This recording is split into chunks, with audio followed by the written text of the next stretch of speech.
You unlock this door with the key of imagination. Beyond it is another dimension. A dimension of sound. A dimension of sight. A dimension of mind. Mind and intellect, opening and expanding your consciousness, your intelligence.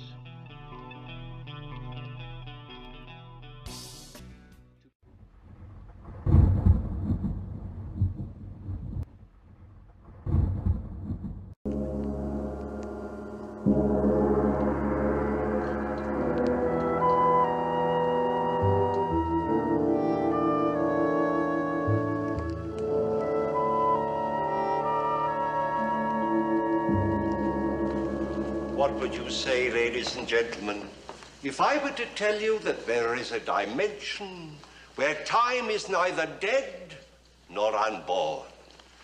A psychic plane where each moment lives for the eternal now. Would you scoff if I were to assure you that the past and the future can be revealed to us merely by attuning our minds to the cosmic In the car by the stage door. I see some skeptical smiles already. Well, my friends, no need to be self-conscious about your doubts. Man has always rejected that which he cannot fully comprehend. But I challenge you to refute the predictions of Nostradamus, or to deny that down through the ages, every major event has been foretold by someone. A pagan priest, an oracle, an astrologer, or just some simple man whose mind is responsive to the vibrations of the cosmos. Coincidence, you say? I think not, my friends. And I propose tonight, ladies and gentlemen, with your permission, to reveal to you some of the remarkable occult powers which lie at the very threshold of man's knowledge.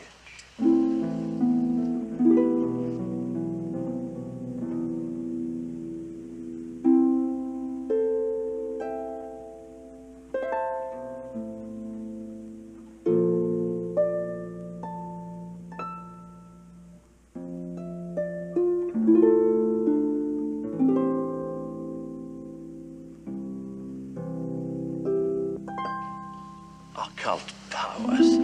Who's he kidding? Come on, we missed the preliminaries. No, I want my question answered.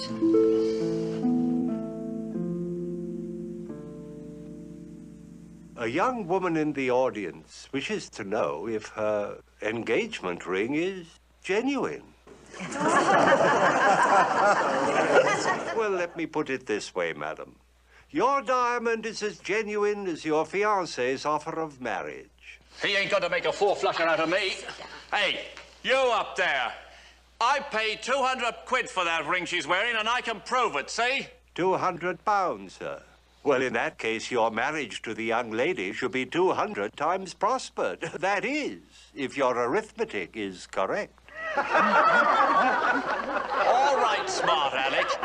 If you're so clever, look into your crystal ball and tell us who's going to win the main event at the Boxing Palace tonight.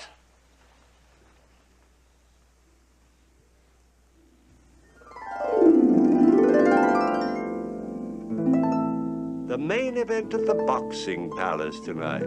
Ah, sir, there you have me. You see, it is quite obvious that neither the spectators nor the fighters will exert enough mental pressure to have the slightest effect upon the psychic plane. Pray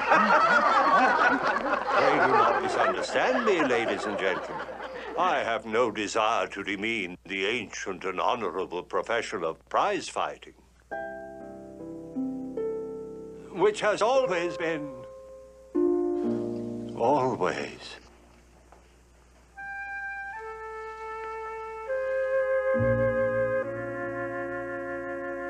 death. I see death. Someone will die in that fight. Stop the fight. Stop it. Stop it. Stop it. Stop the fight.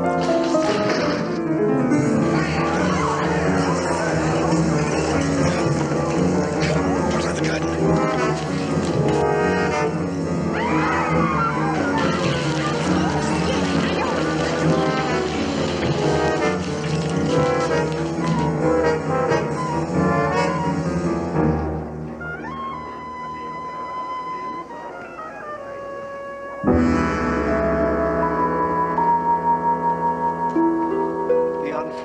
gentleman you've just observed has had a most terrifying experience.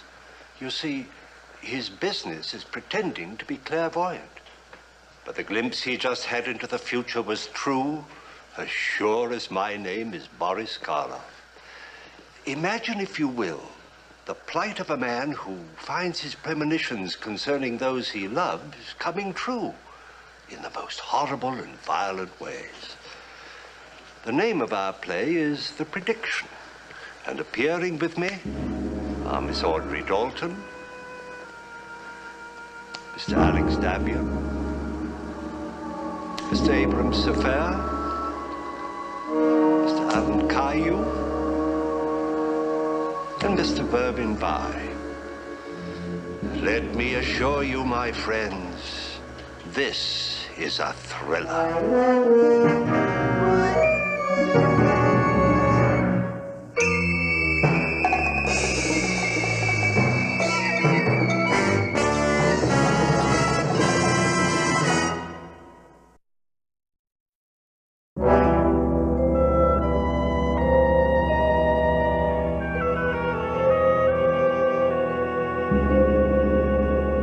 That was a nice little scene you just played. What are you trying to do? Get us fired? Leave him alone. I'll let him alone. I'll pull you right out of his tired old act. Oh, stop it. Can't you see he's ill? Go away. You show some respect for your father, young lady. Noreen, I frightened you. I'm sorry. You had a nasty fall, Clay. Just lie still. What? No. I was kept to that boxing arena. You're going to your dressing room to lie down. Let me alone. Give me a hand, boys. I'm all right, I said. No, let me alone. I've got to go. I'm all right, I tell you. Come on, you've created enough disturbance. alone, I'm one all night. right. Hold him, Charles. You're weak in the head. But don't be a fool. I saw a man being killed. I saw it happen. Yeah, we all saw it. Terrible, wasn't it? Burton, I'm not out of my head. That boxer, his name is Tommy Timms, will die in the ring unless I stop that fight. Come on, we'll talk it over in your dressing room. Phone for a doctor. You don't believe me? Well, sure, I believe you. And I'm going right over to the arena and tell Tommy's manager. You know his manager? He ought to. He's lost enough money back in Gunnar Gogan's tired fighters. Burton, go to him and say to him that... No, I'll go. No. We'll both go after you've had a little rest. No, now. That boy will die in the ring unless I stop that fight. Dad, I think Clay really means it. All right. All right. I'll go over and tell Tommy's manager. Don't fail me, Burton. Look, go to your dressing room and lie down and leave everything to me, right? Right.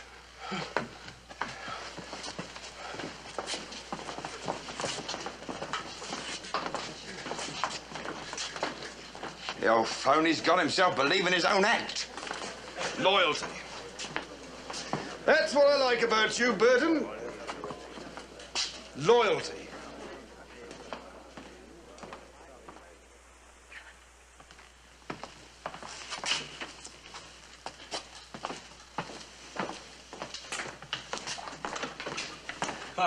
It never fails. Every time I leave the theater, something happens. I tried to tell him that Ern was dangerous, but he wouldn't listen. Now I'm going to have trouble with the fire inspector. All right, how is he, Noreen? The doctor says it isn't serious. That's all I need. Business is terrible. Now my star attraction is laid up. Gus, I said he'd be all right. I'm going to see for myself. Later. You've got something to do, remember? You think we should do that now? What's more important than ever? He's shaken, he's frightened. He needs to know how we really feel about him. Give me 20 minutes, huh? Everything should be ready in the kitchen. If it isn't, I'll fire the whole staff. Maybe I should already. They're leading me into bankruptcy.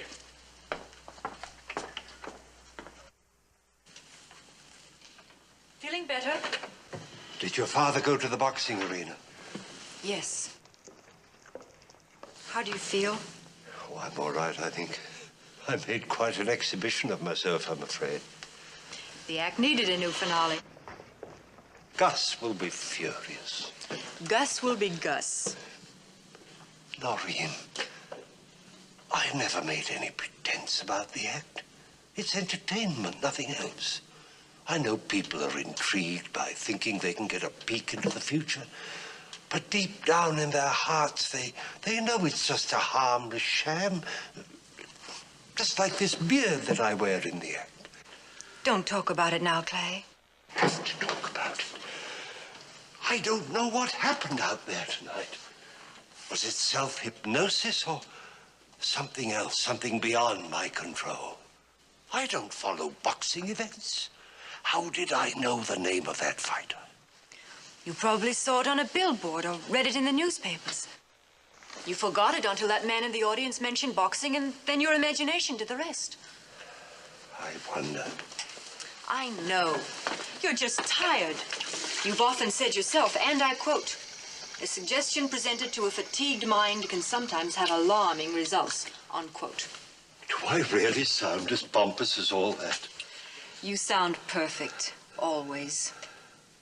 Now, you finish taking off your makeup, and I'm going to go repair my lipstick. I'll be back for you in a jiffy. Where are we going? Look into your crystal ball, Mr. Mace. It's all there. In the dimension where time is neither dead nor unborn, but where each moment lives in the eternal now. Get out of here.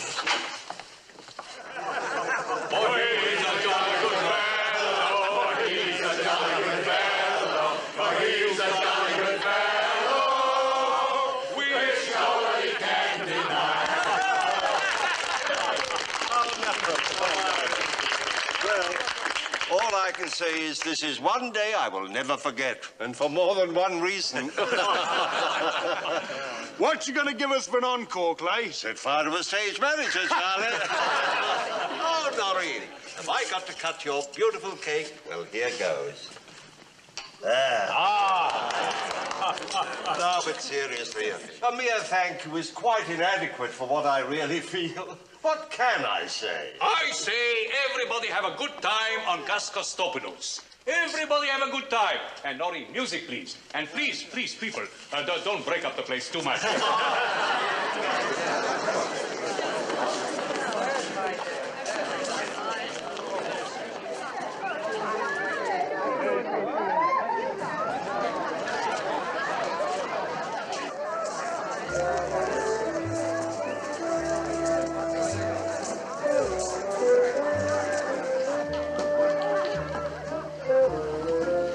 Dance, lady. It's all right, it's all right. It's all right, your father isn't around. I made sure before I crashed the party. You mustn't stay. He just went to the boxing arena. He'll be back any minute. Good. Then I can have it out with him. It won't do any good. He'll just make it impossible for me to see you. Why? I'm not such a bad cat. I'm reasonably presentable. I may even have a future of sorts for the right girl to keep my house and have my kids. Oh, Grant, please. Noreen, I'm tired of having to dodge your father. I want to marry you. And I want to say yes, but... I know. If you ever got the courage to lead a life of your own, your father would have to find another meal ticket. Don't ever say that again. It's true, and you know it. You'd better leave.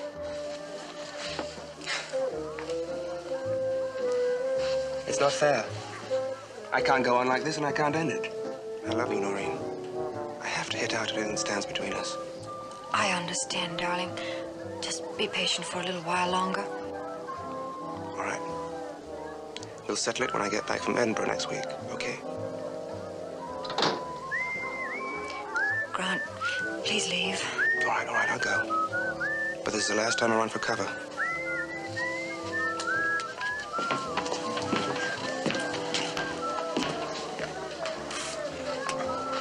Who's that?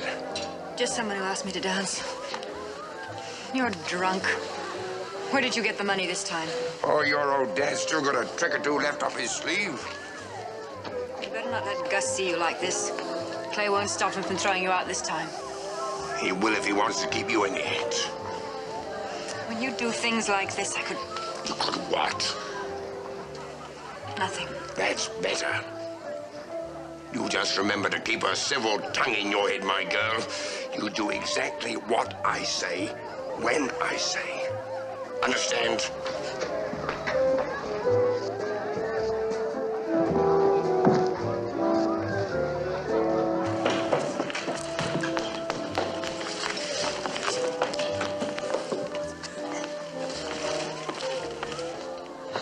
Noreen, you're crying. What happened? Did your father say something to hurt you? It doesn't matter. He didn't mean to. Oh, he never means to, but he always does. Well, it's got to stop. Oh, please, Clay, don't start anything. He's drunk. Drunk? I wonder where he weaseled the money from this time. Well, I'm through protecting him, Noreen. Finished. There's been enough trouble, Clay. I couldn't take any more. Clay, you better come out front. You go to your room, dear. There he is, the old geezer. He's the one who said it. He says that you predicted me boy Tommy would get killed tonight. Are you his manager? I was. I'm sorry. You should have heeded my warning. You never warned us. You never intended to.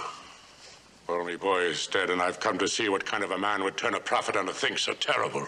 Profit? I don't know what you're talking about. Don't try to deny it. I do deny it. Why, you filthy devil, do you think I wouldn't know it? It's all over the streets. Everybody knows it. And you sent your flunky out to bet money on me boy's death. Look at him. The truth's like dirt on his face. Oh, there must be some mistake. Liar! Filthy liar! No!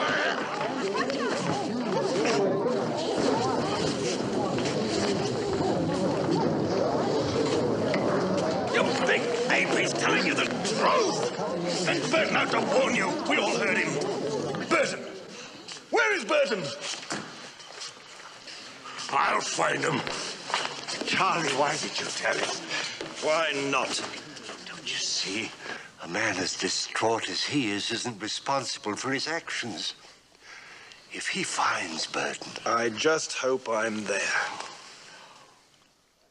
How about that, eh? Yeah, some of this stuff's too long. Right.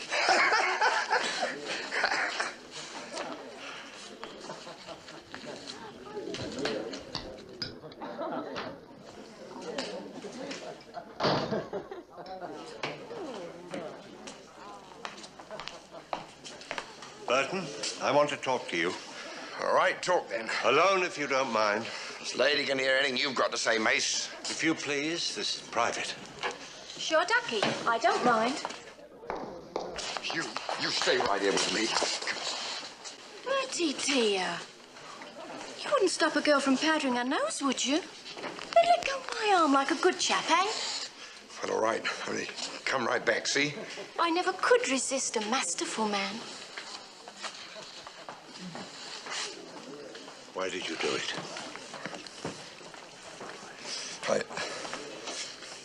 I tried to get to the gunner. I tried to warn him, like you said, but the copper on the door wouldn't let me into the fighter's locker room. You're lying. I'm telling you what happened.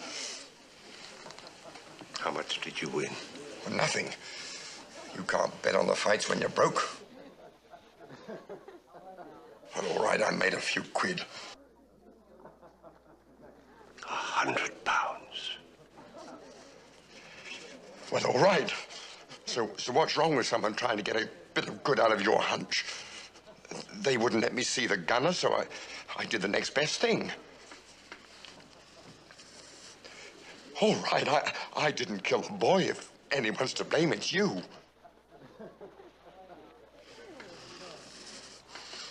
Well, all right, you think what you ruddy well like.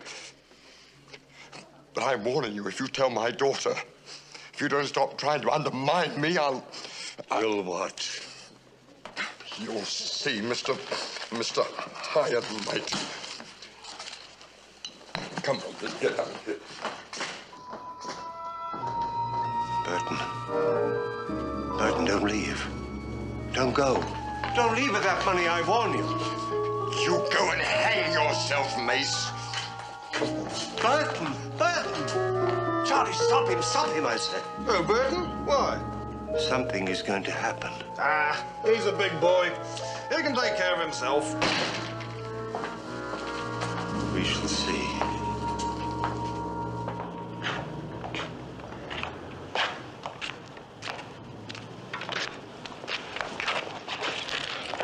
How about a little kiss, eh? Aren't you the forceful one, though? Well, Can't do any harm, can it, eh? Not it on the street, Dax. A girl's got to mind her reputation. Reputation? Well, that's a fine one. It's not that I grudge you a kiss, Bertie.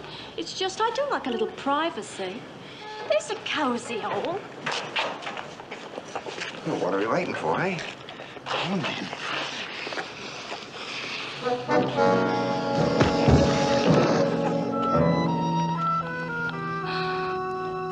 Now, Clay, really? It's the gospel truth, I tell you. Just as the train's pulling into the station, the one with the hearing aid said, "Isn't this Wembley?" And the other one who'd been dozing said, "No, I think it's Thursday." So the first one said, "Well, so am I. Let's get off the train and have a drink." That's awful. The awful truth. Clay, ever since we got here, you've been trying so hard to amuse me. Why? Do you mean I've been talking too much? Certain sign of old age. Or worry? It's Dad, isn't it? Did Gus notice he'd been drinking tonight?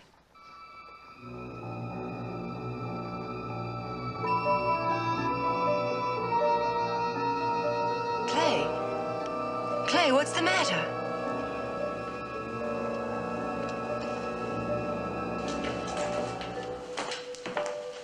Marie, you had better come quickly. Something has happened to your father. Where is he? Up the street.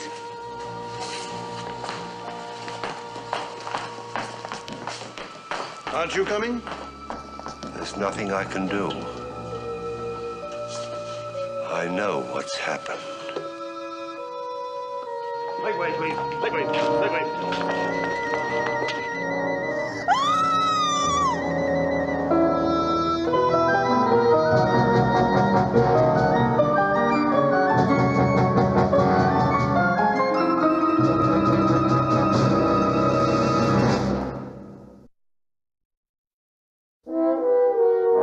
No, I'm sorry. I don't agree. No, I'll talk to you later.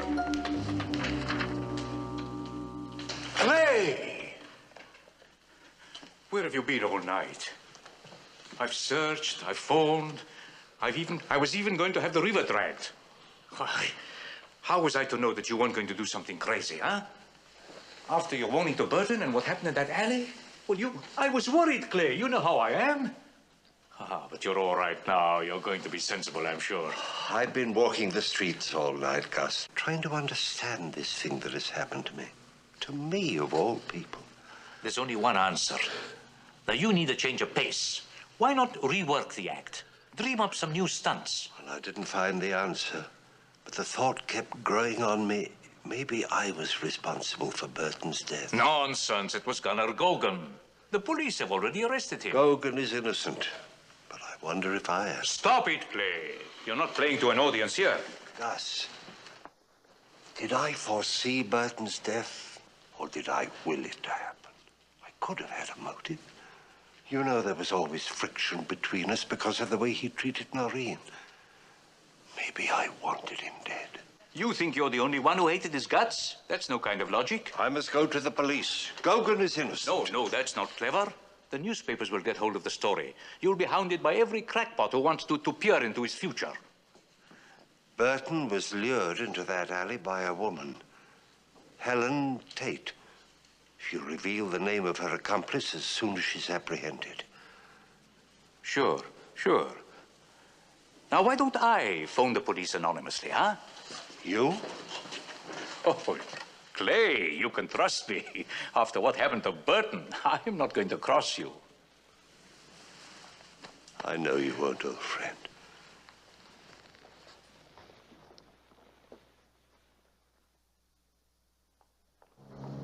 Taxi, lady.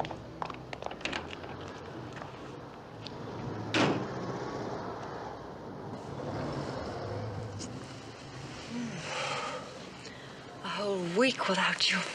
It's been an eternity. First, tell me about your trip. You start at the beginning and don't leave out a thing. Well, the beginning and the end is, I got the job I went after. Grant, that's wonderful. I start at the Edinburgh office next week. Darling, you're coming with me. We can drive up to Scotland tomorrow night and be married in a little church I know just near Edinburgh.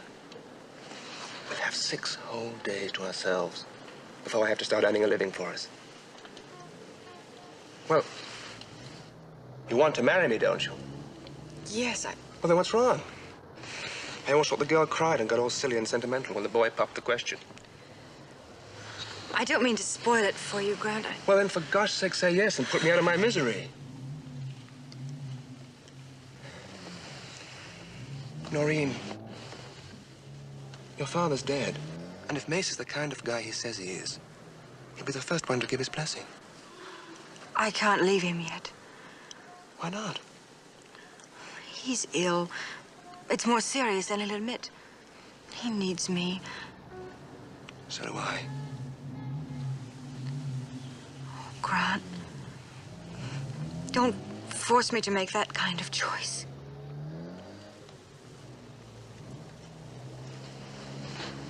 Listen, Noreen.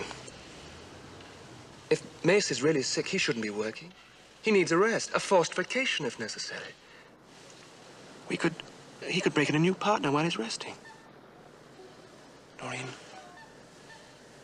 you just can't say no.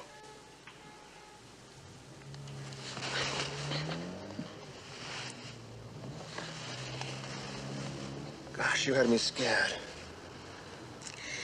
Grant, I'll tell him tonight, after the show. No, that's the only way. I can't just walk out on him. What if he says no? He won't. Trust me. Now, I must go.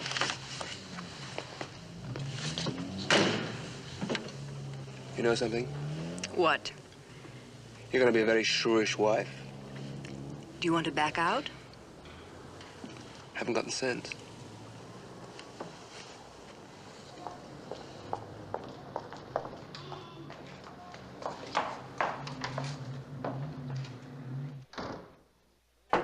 Come in. 15 minutes, Mr. Mace. Thank you. How is he? Gus! Now he's looking through the walls. You'd keep that kind of talk for yourself. Look, he's been spooking up the place ever since Burton got it. Everybody's getting jumpy. You better do something, Gus. Gus! I'll talk to you later. How are you feeling tonight, Clay? Oh, I'm all right, thanks. That's fine. We got a big house tonight. A champagne and caviar crowd. You will put a little extra schmaltz into the act, won't you? Well, I don't mean you should make any predictions. Yeah, well, I must get out front. Gus. Yes? Do you know a man named Harcourt? Harcourt, no. You will. Don't cross the stage to meet him. Sure. I'll remember.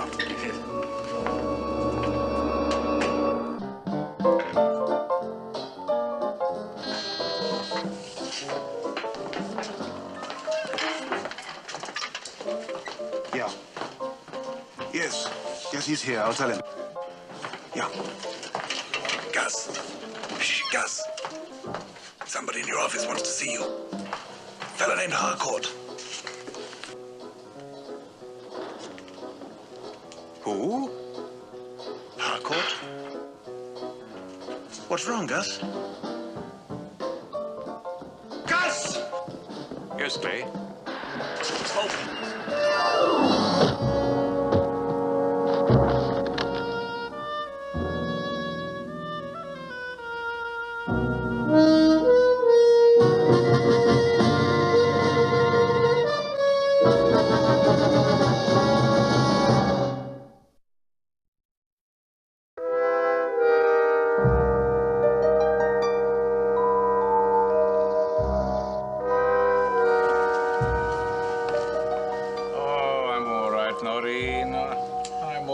Sure, it's a miracle you weren't killed, Gus. It's a miracle I don't fire the whole lot of the stage crew.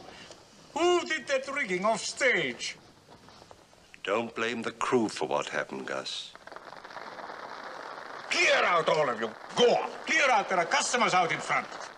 Charlie, put the next act on. That's you, Clay. Oh.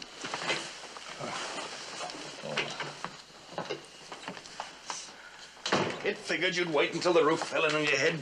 Now will you get a new headline act? I've already got the best one in the business. Then tell your mentalist to stop spooking the crew. What are you talking about? He's been acting funny the last week. The crew don't like it. Then fire them, lot of them. They talk like that. What do you want? Mr. Kostopoulos? I'm Harcourt.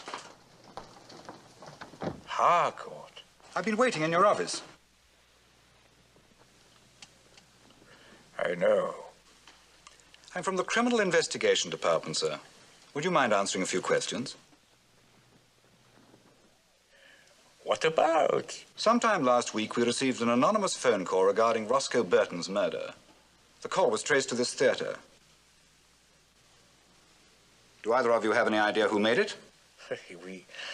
We have half a dozen telephones in this theater, Mr. Harcourt. Yes.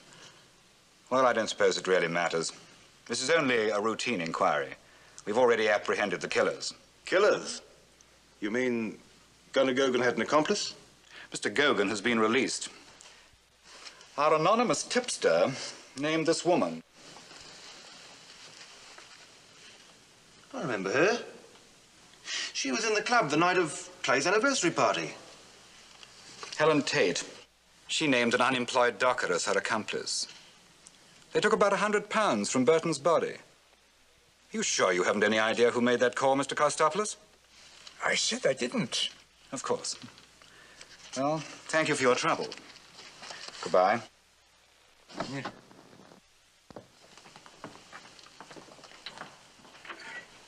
All right, Gus. Now tell me that Mace didn't make that call. I say he didn't. You keep your mouth shut about that. We have enough trouble already. To reveal to you some of the remarkable occult powers that lie at the very threshold of man's knowledge.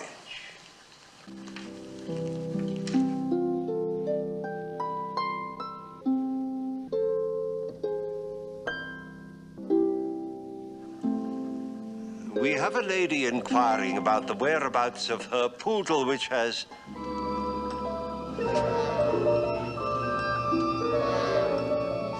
He's off again. Let me get the curtain. His mind is a little blank. He'll be all right. There is a young man in the audience named Dudley. Grant Dudley.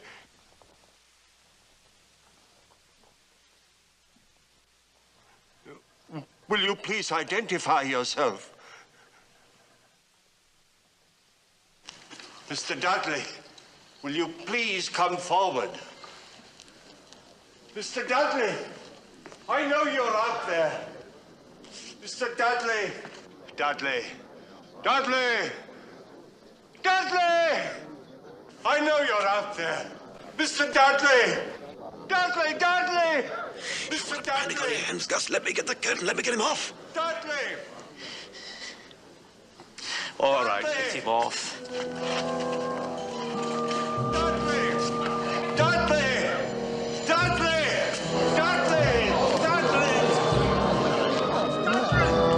Dudley!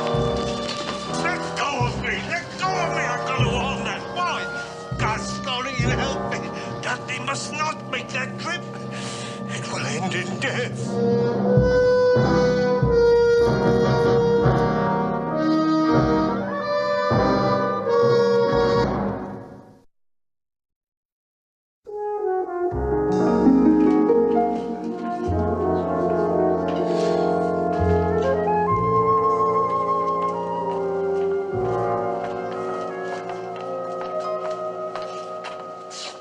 I got your message.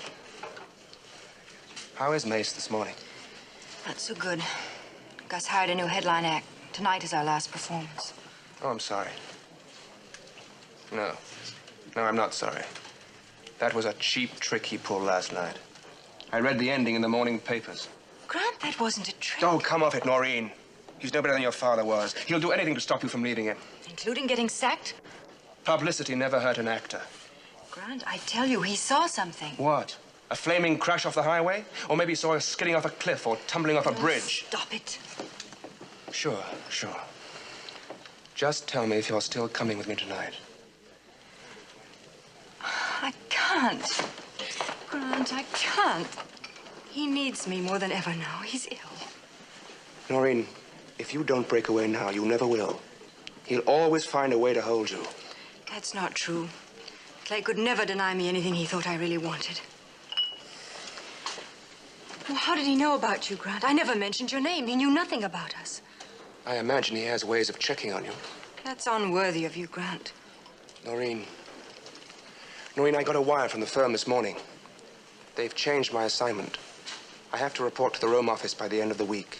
To Rome? I'm driving to Dover tonight and getting the ferry boat to Calais. Will you come?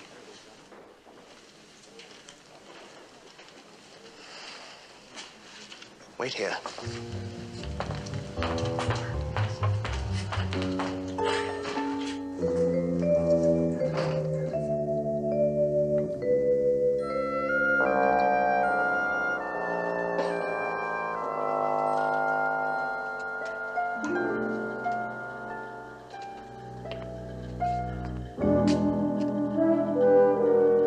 I'm Grant Dudley.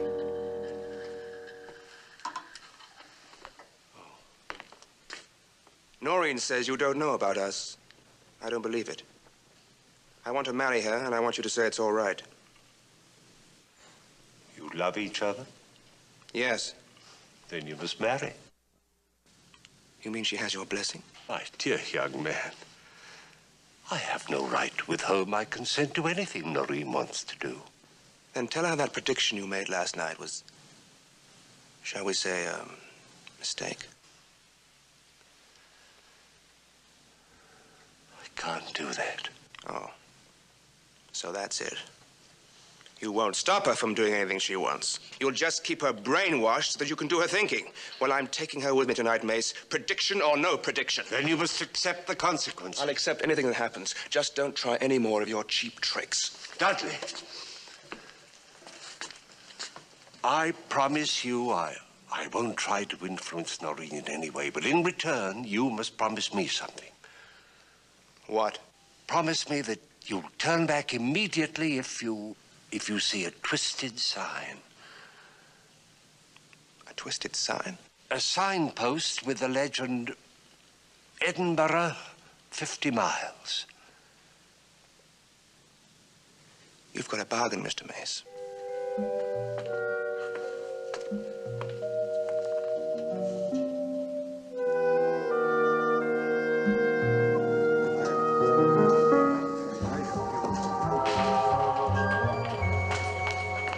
It's all settled.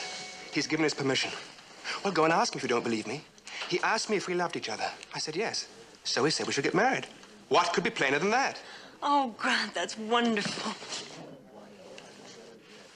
Hey, there's a law against setting fire to a public place.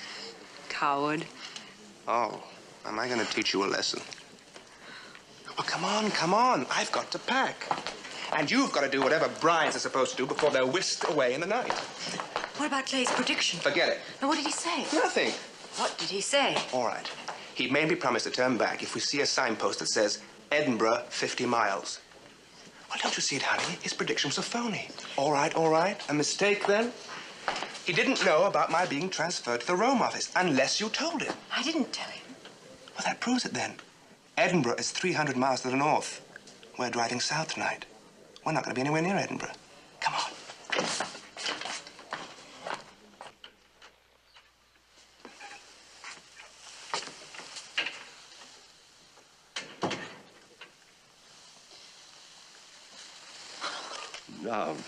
Now. Tears on your wedding day? Oh, Noreen is a fine young man. I like him. He's a fighter. He certainly gave me a taste of his determination this morning. Clay, Now, I don't want to hear any sentimental nonsense about your not wanting to leave me. My plans for the future don't include you, you know. As a matter of fact, I'm delighted to get you off my hands. But Clay, what will you do? Take a long rest. Learn about a lot of things, perhaps. All day long, I've been torturing myself. Afraid you'd think me terribly ungrateful. Clay, I've been such a coward. I was so afraid to tell you about Grant. I'm afraid you'd think I loved you less. 5 minutes, Mr. Mace.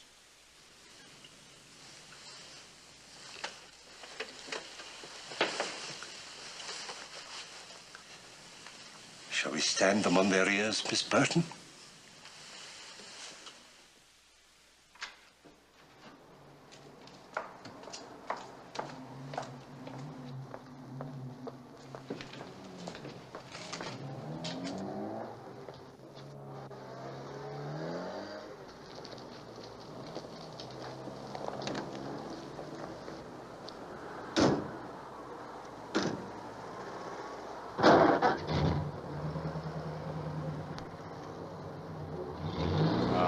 It's not right, Clay. We should have had a party for Noreen. Lots of presents and the cake. Oh, I know what you're going to say. Wedding parties are invented by caterers. All right, I admit it. All the same, it would have been decent to give her a nice send-off. What's the matter, Clay? You okay? I'd like to borrow your car. What for, Clay? Can I have it or not? Well, sure. I'll drive you anywhere you want to go. Yes. You're meant to be there. Huh? Where? Get your raincoat. Raincoat? What, there isn't a cloud in the sky? I'll meet you out front. Hurry.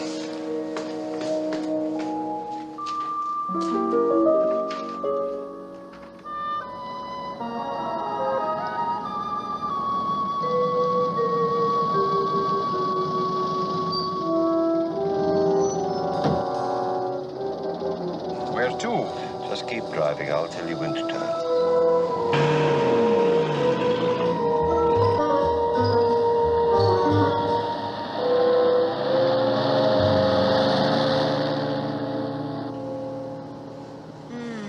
Was there ever such a night? Such a wonderful night. What did Mace do to you before you left the theater? Nothing. Why? You're making noises like a lovesick female. I am lovesick. Grant!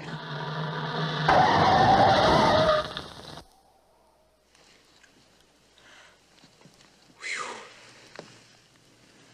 That was a close one. Hey, you look as though you're going to pass out. Grant, maybe we shouldn't go on. There's still time to go back to London Airport and get a plane. We're driving. Mace isn't going to spoil our first night together. I'm sorry. I didn't mean to snap at you. Tell you what. The first time we see a sign that says Edinburgh 50 miles, I'll turn around so fast you'll think you're in a revolving door. Okay? Okay.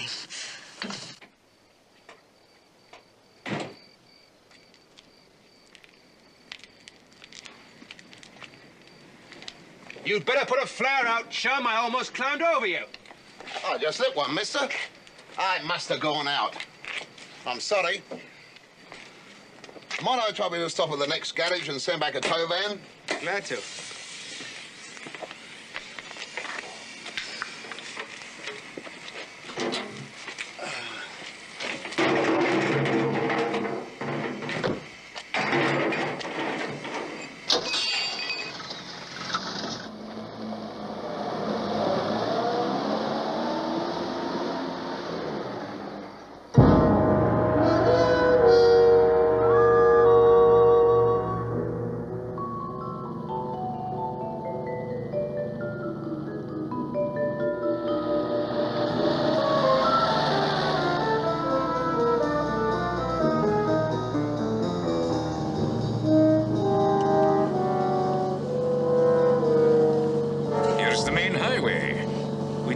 Since getting here. Now maybe you'll tell me why. Stop here.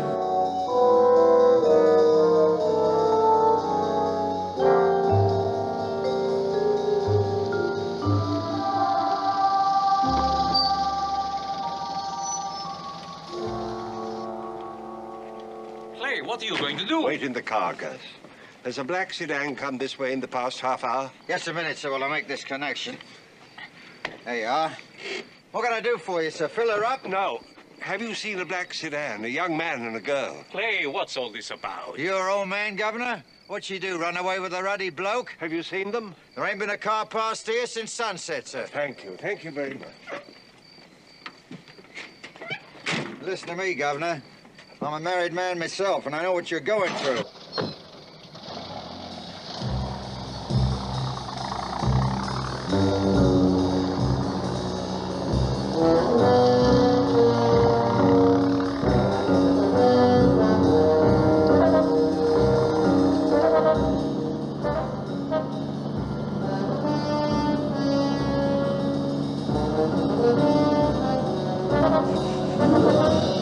Slow down.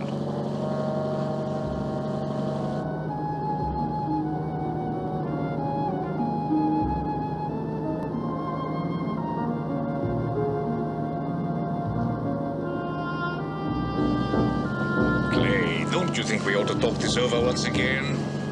After all, Grant and Noreen have a right to a life of their own. Stop here.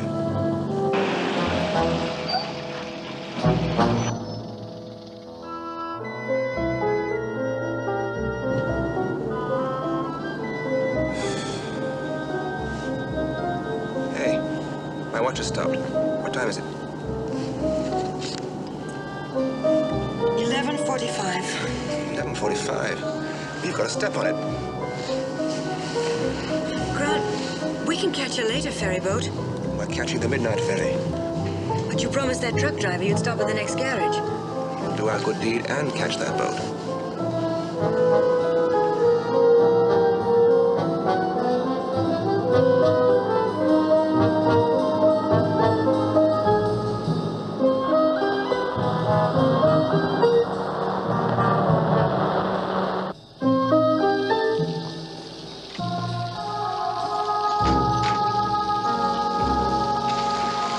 You were right about the raincoat, Clay.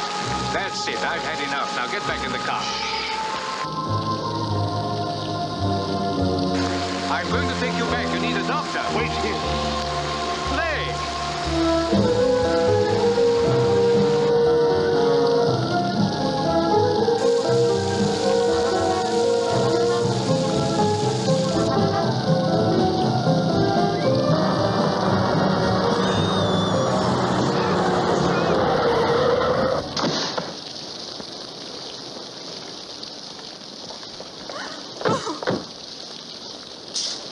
Why did he do it? It's so senseless. How did he find us? I brought him. But he thought we were heading for Edinburgh.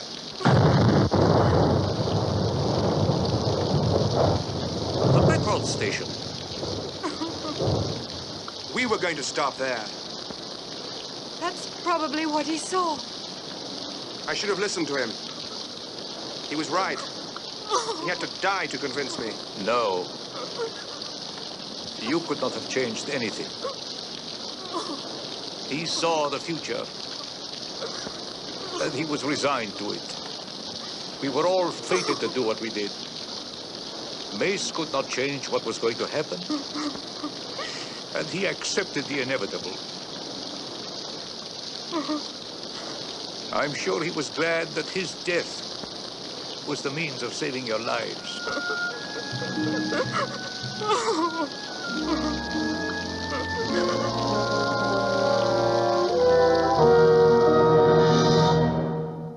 75 years.